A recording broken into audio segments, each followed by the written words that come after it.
네, 안녕하세요. 방금 소개받은 숭실대학교 김태영입니다. 먼저 이런 소중한 자리에 저를 초대해 주셔서 너무 감사드리고요. 그리고 이제 발표를 하기 전에 제목이 이제 한반도에서 전략적 억제 달성을 위한 수단이라고 했는데 이게 이제 저는 인도 파키스탄 사례하고 미국의 최근 핵 전략을 둘러싼 논란, 요거를 좀 중심으로 해서 한번 우리는 어떤 방향으로 가야 할지를 좀 고민했다는 것을 먼저 강조를 드리고요. 모두 다 잘 아시다시피 북한이 지난 1월 그 당대회 이후에 새로운 무기 개발을 공언했었고 실제로 몇몇 무기 체계들은 시험 발사도 했었죠. 그래서 굉장히 우려스러운 상황인데 북한뿐만 아니라 최근에 핵무기 보유 국가들 간에 핵무기 분야에서 우위를 점하기 위한 경쟁이 굉장히 치열하게 전개되고 있습니다. 미국과 러시아, 미국과 중국 간에 많은 경쟁들이 있고 그리고 이제 핵무기 보유 국가들 중에 가장 좀 우려스러운 사례라고 하는 인도 파키스탄 간에도 핵무기 분야에서 우위를 점하기 위한 경쟁이 굉장히 치열하게 전개되고 있는데 이러한 그 핵무기 개발을 가속화하고 있는 경쟁 상황이 물론 그렇게 하기 위한 노력은 상대방의 위협을 억제하기 위한 방안을 고안하기 위해서라고 얘기를 하지만 이러한 방안들이 실제로 억제력이 과연 있는지 아니면 오히려 확전의 위험성을 늘리고 그 위기 안정성을 약화시키는 방향으로 가고 있는지 그런 것들을 좀 고민해 봐야 하지 않을까라고 이제 이 연구를 하게 됐고요. 먼저 그 시작은 인도 파키스탄입니다. 인도 파키스탄 같은 경우는 탄생 때부터 전쟁을 겪고 왔고 지금도 굉장히 치열하게 대치를 하고 있는 상황인데 특히 핵무기를 보유하고 있는 국가들 간의 경쟁이라는 점에서 대립이라는 점에서 굉장히 많은 그 우려를 자아내고 있고요. 인도와 파키스탄 같은 경우는 1998년도에 핵실험을 하고 나서 양국 모두 핵무기 보유국을 인정을 받았죠. 그러고 나서 이제 인도 같은 경우는 신뢰적 최소 억지를 유지하고 있고 그리고 이제 대량 확증 보복형 핵태세를 유지하고 있고 또 선제 핵 공격을 하지 않겠다는 핵 선제 불사용을 공식적으로 채택한 두 국가 중에 하나입니다. 하지만 이러한 핵태세라든지 핵 전략이 과연 특히 파키스탄 후원을 받는 무장단체의 도발에 얼마나 억제력이 있는지에 대한 굉장히 비판이 많이 있기 때문에 이러한 핵태세 핵 전략을 바꿔야 한다는 그런 비판이 많이 있고요. 파키스탄 같은 경우는 공식적으로 핵 전략을 표명한 바는 없지만 신뢰적 최소 억제를 역시 채택하고 있다 보고 하지만 핵선제 불사용 원칙은 공식적으로 거부를 하고 있고 그리고 굉장히 좀 공세적인 비대칭 확전형 핵태세를 유지하고 있다고 알려져 있습니다. 그리고 인도의 대응에 맞대응으로서 최근에 이제 전범위 억제로 풀레인지 스펙트럼 디터런스라는 굉장히 좀 다양한 투발 수단이라든지 방식을 사용한 공세적이면서 때로는 위험해 보일 수 있는 그런 억제 전략을 채택하고 있다고 알려져 있고요.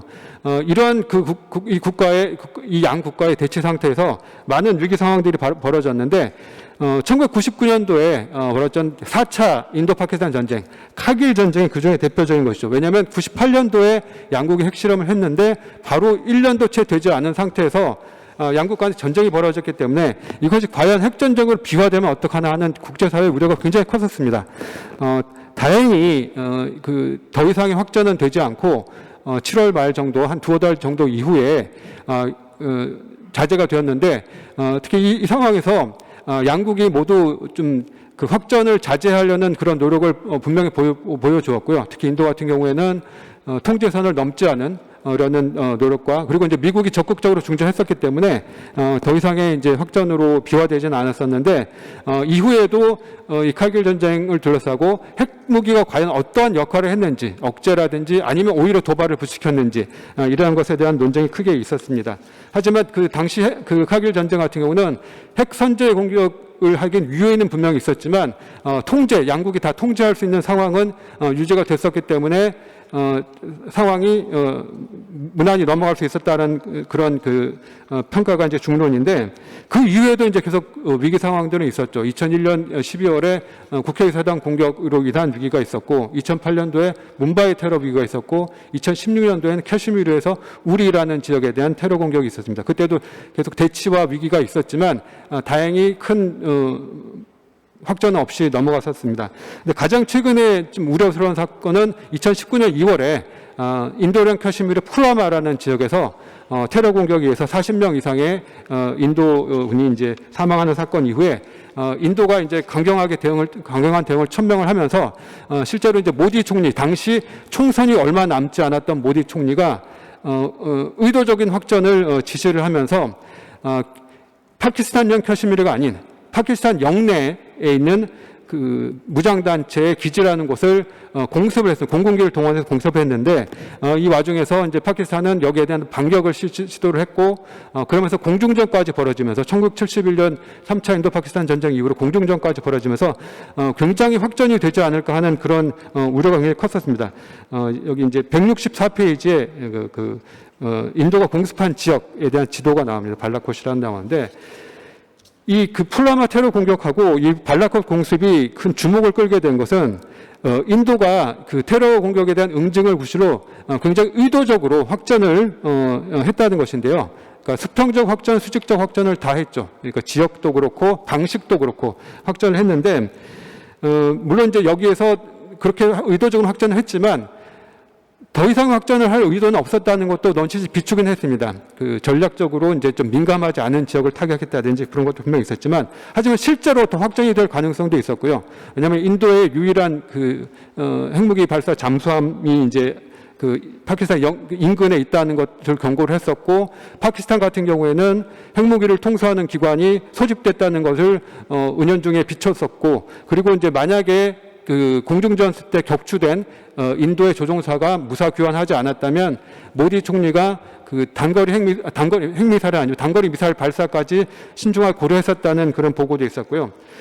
그래서 하지만 어쨌든 당연히 무사히 넘어갔는데 많은 전문가들이 이렇게 더 이상 확전되지 않고 의도적인 확전이 있었음에도 불구하고 확전되지 않았던 거에 대해서 많은 전문가들이 이거는 운이 좋았기 때문이라는 표현을 많이 씁니다. 그래서 더 우려스러운 거는 이후에 인도가 카슈미르의 지위를 의도적으로 변경을 하면서, 강제적으로 변경을 하면서 카슈미르인들의 불만은 더 커졌고 무장단체에 의한 공격 가능성은 더 커졌는데, 이러한 위기가 다시 발생한다면 과연 확전되지 않고 통제될 수 있을 것인지는 우려가 굉장히 큽니다. 왜냐하면 풀와마 발라콧 이후에 양국의 지도자들이 받아들인 교훈이 확전이 쉽게 통제될 것이라든지, 상대방 레드라인 넘어도 보복 공격 크게 겁낼 필요 없다든지, 확전이 생각보다 위험하지 않다라든지 이런 위험한 교훈일 가능성이 많기 때문입니다. 그리고 이제 모디 총리 같은 경우는 강경 이미지를 굉장히 구축을 해서 총선에서도 승리했는데, 이것에 대한 또 커미트먼트 출입이 있어서 만약에 또다시 그런 일이 벌어진다면 더 강하게 대응해야 되지 않을까 하는 그런 압박이 있을 가능성이 많다는 것입니다. 그래서 이렇게 확전을 두려워하지 않을 경우에는 서로 간의 억제도 더 되지 않을 가능성이 높죠. 그래서 이러한 것에 대한 우려가 굉장히 많이 있고, 그리고 양국 간 배치하고 있는 무기 체계라든지 핵태세의 변화, 이런 것들도 확전의 가능성을 오히려 부추길 수 있는, 물론 의도는 상대방의 공격을 억제하는 것이라고 합니다만, 실제로는 위기를 더욱 악화시킬 수 있는, 확전 통제를 불가능하게 할 수 있는 그런 식으로 이제 전개가 되고 있다는 측면에서 굉장히 우려를 많이 사고 있는 상황이고요. 그리고 이제 미국으로 넘어가겠습니다. 미국 같은 경우는 핵무기가 이제 굉장히 중요한 자산이었죠. 굉장히 중요한 군사적 자산이고, 냉전 때 소련 봉쇄라든지 동맹국에 대한 해구산 보장 같은 걸로 굉장히 중요한 자산이었는데, 당시 이제 미국에서는 매드라는 상호확증 파괴라는 것에 대해 기반을 한 그런 전략이 조성이 됐었고, 하지만 매드라는 게 굉장히 인기 있는 것은 아니어서, 관료들이라든지 군사 전문가들 인기 있는 것은 아니어서 기술 발전이나 아니면 국내 정치의 변화, 그리고 상황의 여러 가지 상황 변화를 반영을 해서 소련보다 위에 서려는 그런 노력들은 계속 됐었고, 그리고 핵무기를 어떤 식으로든 활용을 해야 된다. 핵무기는 전쟁을 억제하는 도구가 아니라 실제로 전쟁에 쓸 수 있는 도구가 되어야 된다는 그런 주장도 많이 있었습니다. 그래서 그런 분들은 이제 너트라고 이제 뉴클리어 리퀴디에이션 시오리를 받아들이는 분들이라고 얘기를 하는데, 매드와 너트의 논쟁이 냉전 때도 굉장히 크게 있었고, 이걸 이제 정리한 게 170페이지인데요. 이제 뭐 여기 보시면 이제 그런 주장도 있고, 이제 이 논쟁이 중요한 게 지금도 이 논쟁이 계속 지속되고 있기 중요하거든요. 냉전이 끝난 직후에는 잠시 잠잠해졌다가 다시 이제 러시아의 위협이 집중하고 중국의 전략무기 증강 노력이 집중하고 또 북한이라든지 이런 나라들의 노력, 그 핵무기 증강 노력 때문에 이런 논쟁이 다시 한번 불거졌는데, 특히 이 논쟁은 그 NPR, Nuclear Posture Review를 쓸 때마다 더욱더 불거졌었죠. 1994년도에 그 NPR이 처음 발간이 됐는데, 특히 2010년도 NPR이 발간됐을 때 논쟁이 심했어요. 왜냐하면 그 바로 전해에 그 오바마 대통령이 핵무기 없는 세상을 공표를 했었기 때문에 과연 NPR에 뭐가 담길지, Declaratory Policy에 뭐가 담길지에 대한 우려가 굉장히 많이 있었습니다. 그래서 거기에 대한 논란도 많이 있었는데, 하지만 너트 분들이 우려하던 것과는 달리 상당히 그 기존의 핵태세를 받아들여서 좀 모호한 것들을 많이 남겨놨었죠. Fundamental Purpose는 Extreme Circumstance라든지 이런 식으로 모호하게 남겨놓으면서 핵무기의 유용성을 확실히 할 수 있는 것들을 많이 남겨놨었죠. 그리고 이제 2018년 트럼프 행정부 같은 경우는 핵무기의 유용성을 다시 강조하는 입장이었기 때문에 또다시 새로운 그 로일드 무기 체계라든지 테일러드 맞춤형 그리고 유연한 전략 이런 것들이 많이 강조가 됐습니다. 그래서 이런 이 네드와 너트 간의 이제 논쟁은 계속 현재 진행형인데 이것이 과연 그 지금 현재 바이든 행정부에서 어떻게 받아들여질지 이거에 대한 그 우려는 또 굉장히 크게 있고요. 이것이 이제 특히 이제 바이든 행정부 같은 경우는 선거 유세에서도 그 소울 퍼포즈를 강조하겠다고 분명히 공언을 했었기 때문에 그 유일한 목적, 핵무기의 유일한 목적이라는 것에 대해서 이제 한국에서도 아니면 한국이나 다른 동맹국에서 우려가 많은 걸로 알고 있는데 이것에 대한 실제로 어떻게 나올지는 지금 지켜봐야 되겠습니다. 있고 그리고 이제 한국이 좀 시간이 많이 돼서 정리를 하겠습니다. 그러니까 제가 이제 강조하고 싶은 거는, 그러니까 미국이 그런 식으로 이제 매드와 너트의 논쟁에서 너트를 주장하는 분들의 입장이 지금 반영이 되고 있는 것은 러시아 때문에 그런데, 러시아랑 중국 때문에 그런데, 러시아 같은 경우에 전술 핵무기를 많이 배출했었고 미국이 이에 대한 미러 이미지로 다시 이것에 대한 맞대응을 하고 있는데, 이렇게 가는 것이 과연 미국을 안보를 위해서도 과연 좋은 것인지, 오히려 억제 안정성을 약화시키는 방안은 아닌지. 이제 이런 전술핵무기 같은 경우는 재래식 전력이 약한 쪽에서 많이 채택을 하거든요. 근데 그런 경우에 채택을 해서 그것에 맞대응으로 이런 비전략적 로일드 무기를 배치를 한다든지 이런 식의 대응이 과연 바람직한지, 오히려 위기 안정성을 악화시키고 확전 통제를 어렵게 하는 것이 아닌지라는 것이 분명히 있고요. 한반도에 대한 것도 제가 좀 얘기할 것들이 좀 있지만, 아까 토비 달턴 교수님이 얘기한 게, 제가 주장하고 좀 일맥상통하는 게 많다고 생각을 합니다. 그래서, 시간 관계상 이 정도로 마치겠고요. 한국이 우리가 북핵에 대한 대응을 할 때, 다른 국가들, 다른 사례들을 충분히 교훈을 삼아서, 우리가 과연, 물론 분명히 대응책을 마련해야 되겠지만, 우리의 대응책이, 과연 전쟁을 방지하고 우리 실질적인 억제를 하기 위해서는 가장 최선의 방법은 무엇인지 충분히 고민해야 된다고 생각을 합니다. 이상으로 마치겠습니다. 감사합니다.